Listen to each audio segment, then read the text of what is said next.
I am meeting Toby Bergman, who's been involved with Pier 40 project from the beginning.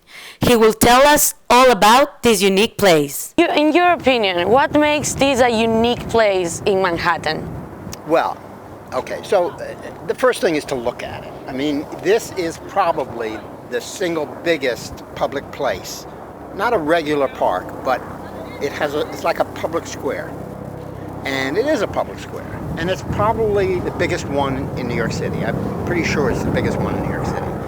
It's iconic in that sense.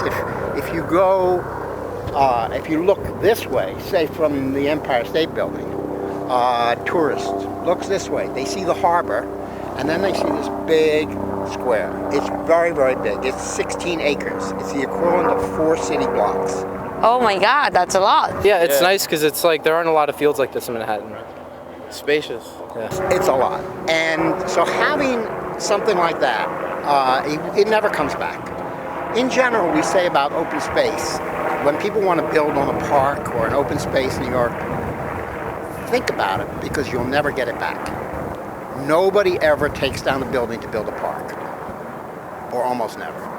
This is the Granddaddy. This is one of the best examples of repurposing in the world. Of course. Something that nobody had the idea this would ever be used as a ball field.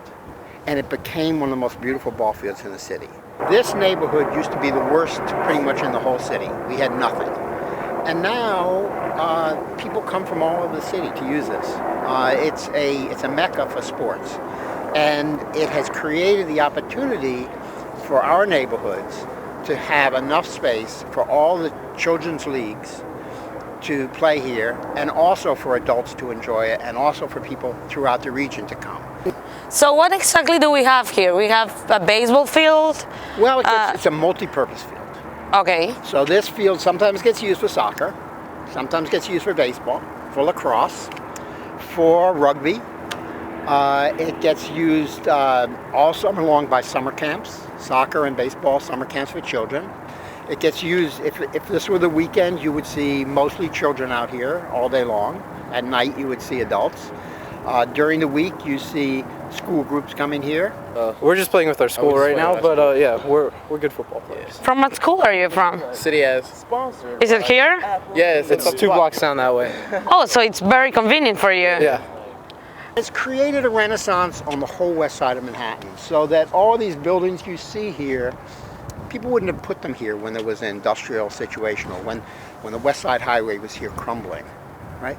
They're putting them here because they have confidence that this park will be maintained, will be survive for the future. But before it was a sport hub, this structure had other purposes. 1955, 54, 55, New York City decided to build a new pier to put large ships at. A state-of-the-art pier. In 1960, they opened this Pier 40. Problem is that by 1961, boats weren't going to Europe anymore. Everybody was taking jet planes. This whole waterfront had become disused. It used to be one of the most vibrant, important waterfronts in the world. And now it wasn't being used anymore, barely being used. Okay. So people start talking what should happen next at the waterfront. And here we are with a wonderful ball field, but a problem because the pier is on piles. 2,000 piles or more are what's holding this pier up, and they are slowly rotting. We're safe for now, but this pier cannot continue for years and years and years. It doesn't have a future. Is there a solution to this? So the solution that was created a couple of years ago was that the state legislature amended what's called the Hudson River Park Act, which is the act that allows this park to exist, to say that this park could sell air rights.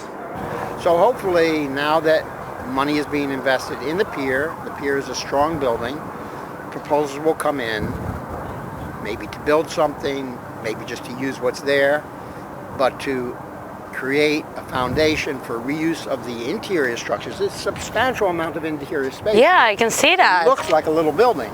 Because No, it doesn't look like a little building. Yes, it does. It looks like some cottages, like a little motel over here, and there could be some bedrooms. A motel?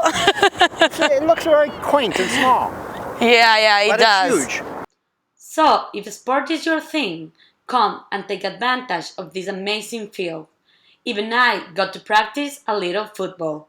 Sponsored Good luck. by Apple and Eve Juice. Elmo.